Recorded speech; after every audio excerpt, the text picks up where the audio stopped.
Hello and welcome to my channel. I'm TFR Wilderness and today I am bringing you another transforming oddity from the east and showing it to collectors in the west.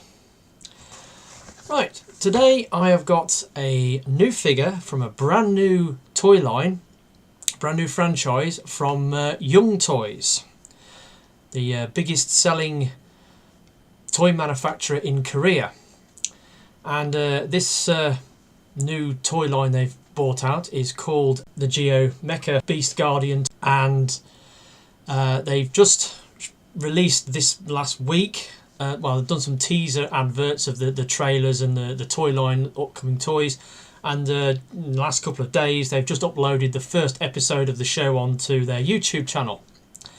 Now, before I get into the toy itself, a little bit of background. Obviously, I like to buy at least two what I refer to as KTRT bots every month, and this month, December, I wanted to get two versions of the character of Evan from Turning Mech Card.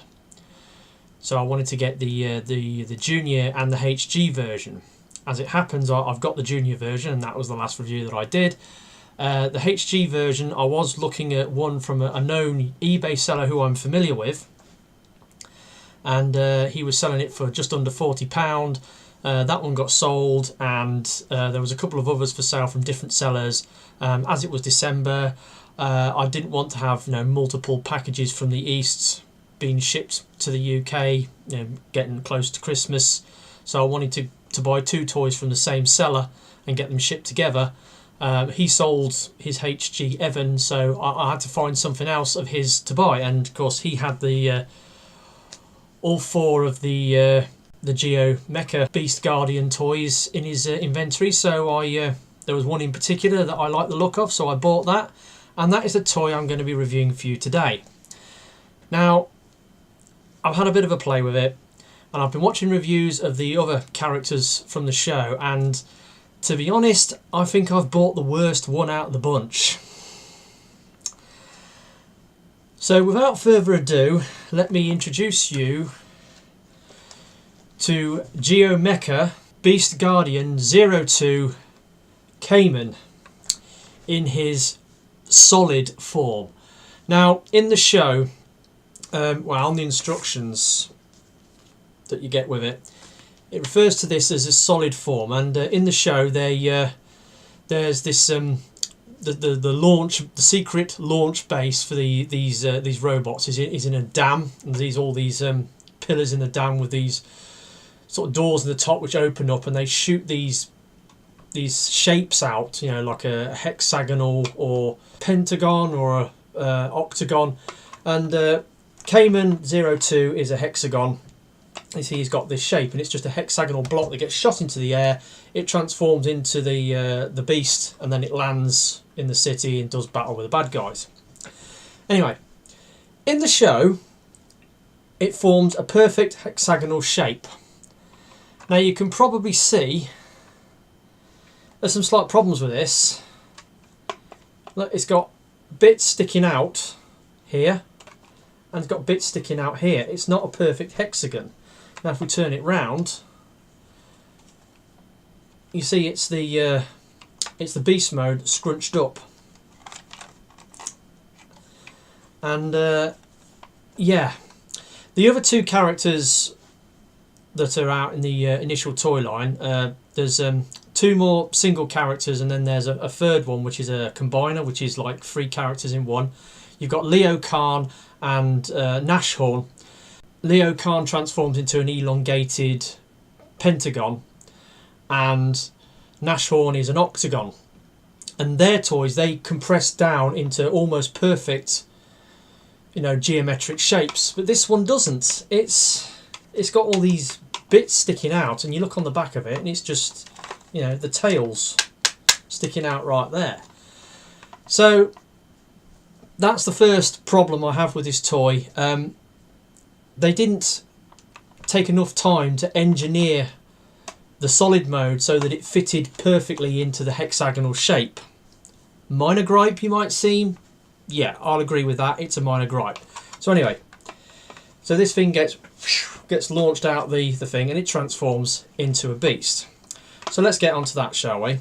Now, first of all, you've got this thing here, which is the shield for the robot mode, and it's pegged in here. So you just unclip it. Now, first of all, I'll show you there is weapon storage in the back of the shield. You've got the launcher and 2 missiles, but put that to one side because we won't need that till the robot mode. So then you're left with this, and this is Caiman in his scrunched up into his box mode or his solid mode. Transforming him is quite simple. Pull around the tail, take the arms, fold them out, then bring the head, clip that into the top, spin that round, and there we have Caiman in his crocodile mode. Oh yeah, got the little teeth of the fangs. You just got to tip up, and there we have Caiman in his crocodile mode. Now, part of the reason why I went for this figure, when I saw the pictures of the toy, I just went for it because it transforms into a crocodile. You know, I'm a bit of a fan of Skull Cruncher, and to me, yeah, it transforms into a big green croc. Well, it's a Caiman, but alligator, crocodile, you know, a big scaly aquatic creature with a huge mouth. So, yeah. Looks okay from the front. I mean, the head, articulation, it's got a twist there, and the mouth opens very wide. There's a little bit of movement in the bottom jaw, not much, and he's got some sort of gun or weapon inside his mouth. But you can, you know, get a little bit of emotion out of the head. The front legs, I think you have to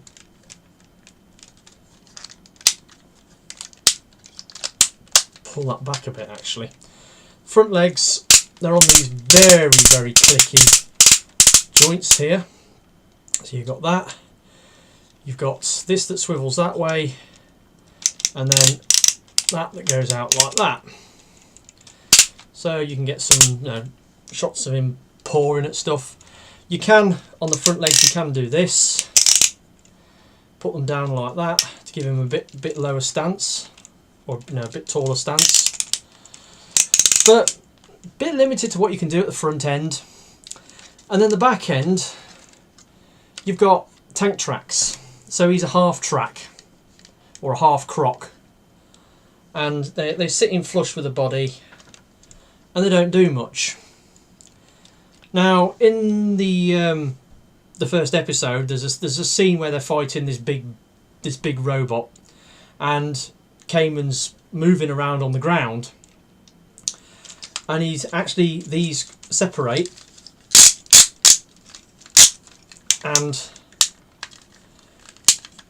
become legs, kind of like that. Oh, let's just bring them in a bit. So you can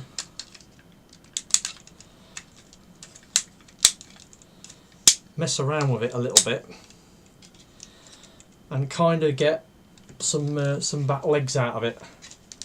So it's got options with the back, but again, because of the way the joints are engineered on this, very limited in posability on the croc mode, which is a shame. So again, crocodile mode, bit of a letdown. Wish it, you know, had a bit more about it, but that's as much as it gets. And another minus point, you've got nowhere to put the weapon storage. There's nowhere it can clip into the beast mode. So it's what do you do with this when he's in beast mode. So moving on, we get to the robot mode, and again, robot mode's quite simple. Pull the tail up a little bit,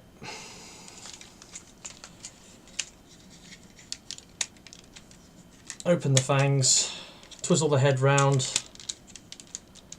fold that down, take the legs, fold out the feet and the heel spurs.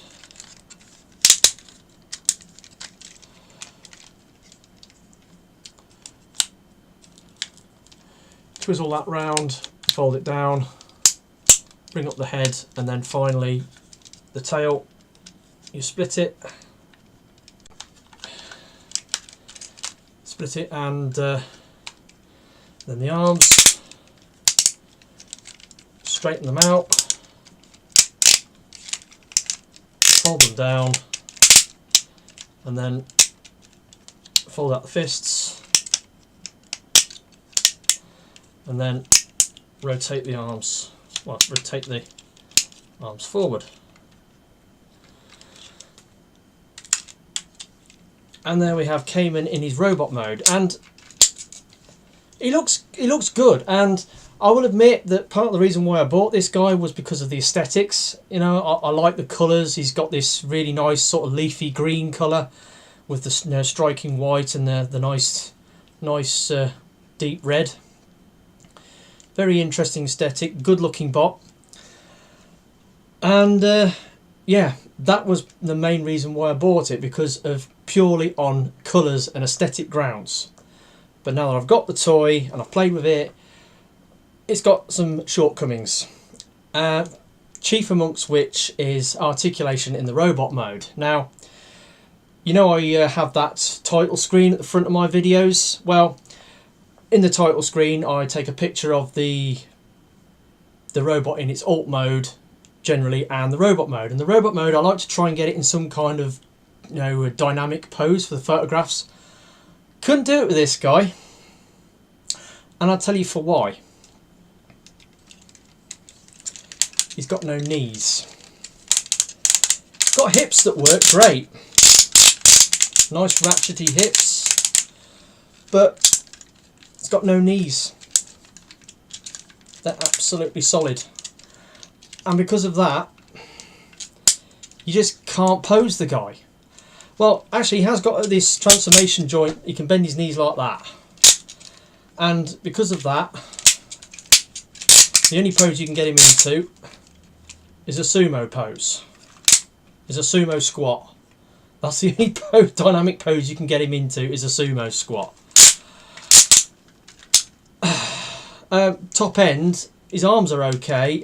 You've got very loud clicking shoulder joint. You've got that joint there. You've got an elbow. His forearms are very short, but he has got a lower bicep swivel. And through the combination of these joints, you can, you know, get a decent amount of poses on the figure at the front with his arms. So his arms are okay. These things, you can sort of move them wherever you want. You could even have them folded down the back if you so wish. Clean up his profile.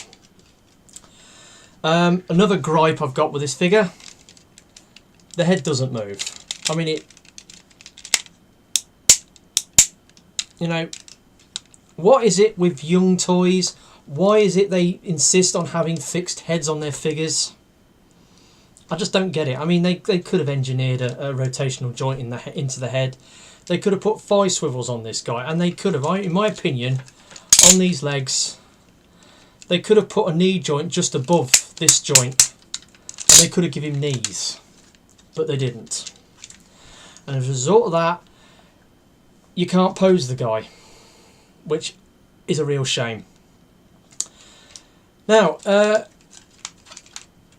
now that he's in robot mode, let's bring these back up, you can make use of the shield. Now, take the gun out. There's a gun, it's got a fold away peg. There you go, it's got a, and then you've got the missiles. We'll only take one out for now. So, missiles go into there. Now he has also got a peg in the back to go in his arm. Now, you peg it in and you can hold it like that. If you want to hold it at the side, you have to basically turn his arm sideways or at a slight angle.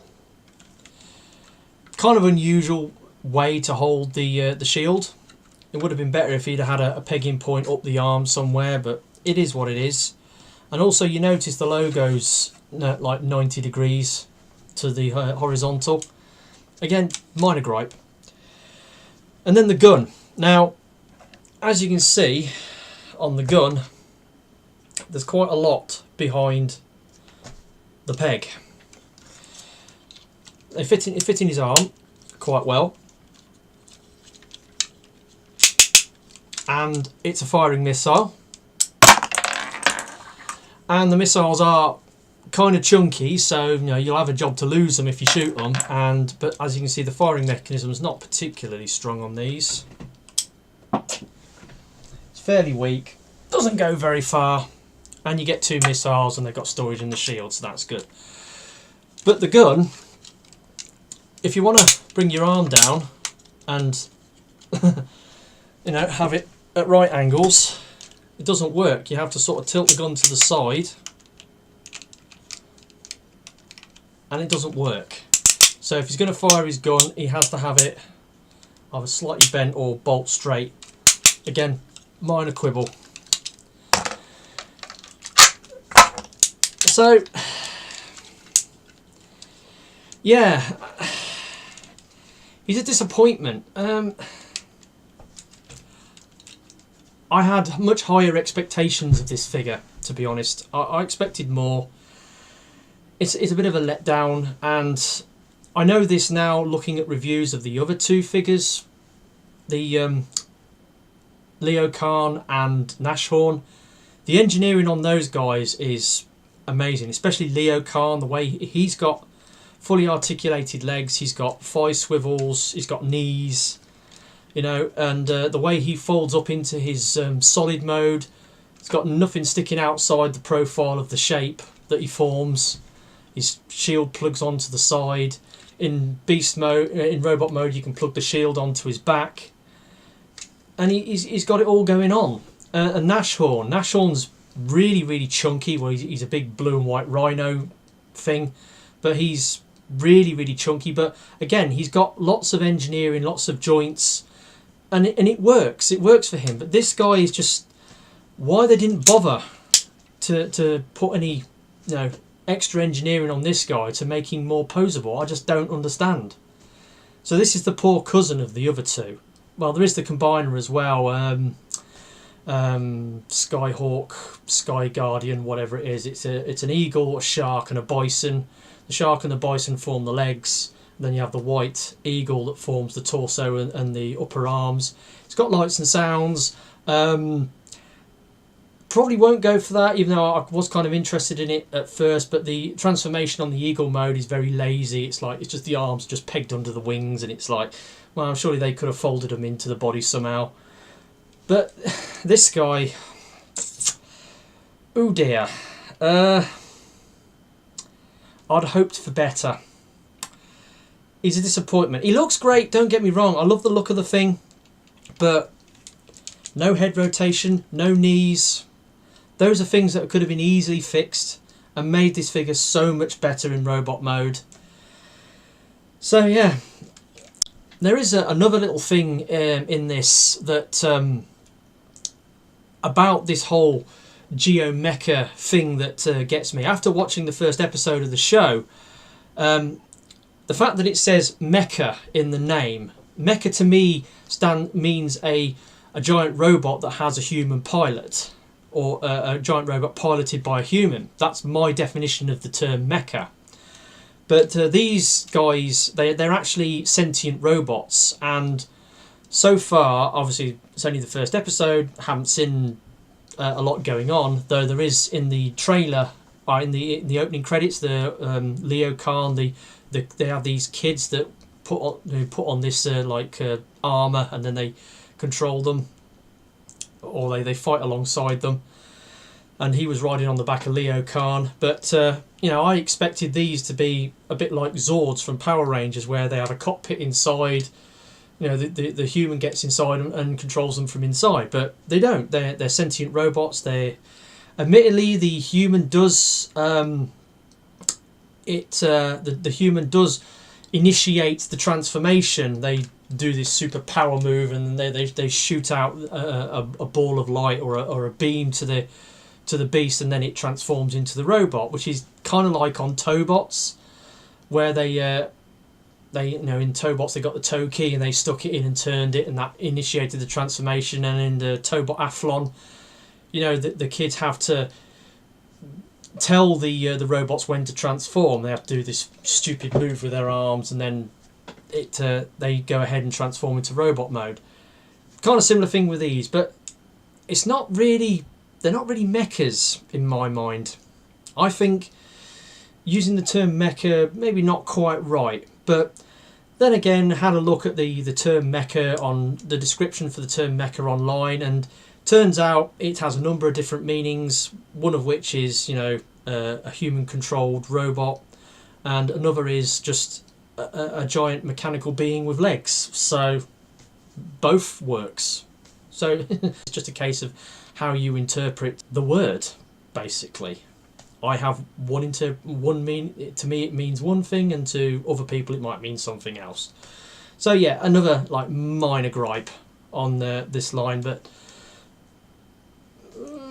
you know, the rest of them look good, and I will probably be looking to buy Nash, Horne and Leo Kahn, because they look a bit more interesting and they've got a bit more articulation and engineering on than this guy. So that's that. I'm TFR Wilderness. This has been my review of Geo Mecha Beast Guardian Caiman. He's a bit of a letdown, unfortunately. But, well, that's what I'm here for. That's the whole point of the review. You know, if you're thinking of buying this thing, then this is what you're letting yourself in for.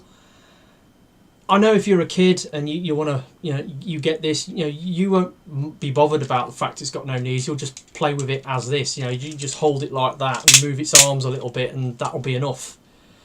But for adult collectors like myself, who are spoilt, quite frankly, by the articulation you get on Transformer toys, then you get onto some of the Korean stuff, and it's not quite there. It's not the same level of articulation as Transformers, which is a pity, because if they put a little bit more effort into some of their figures, you know, they could be really amazing toys. But as they are, they're just great. They're well made, good quality. They're heavy, they're tough, nice shiny plastic. You know, you'll have a job to break these things. They're very extremely well made. They're just lacking that little bit extra articulation to really set them apart and make them the big, you know, leader class scale toys that they are. So anyway, that's been me, TFR Wilderness. Hope this video has been informative for you. I will catch you all next time. Goodbye.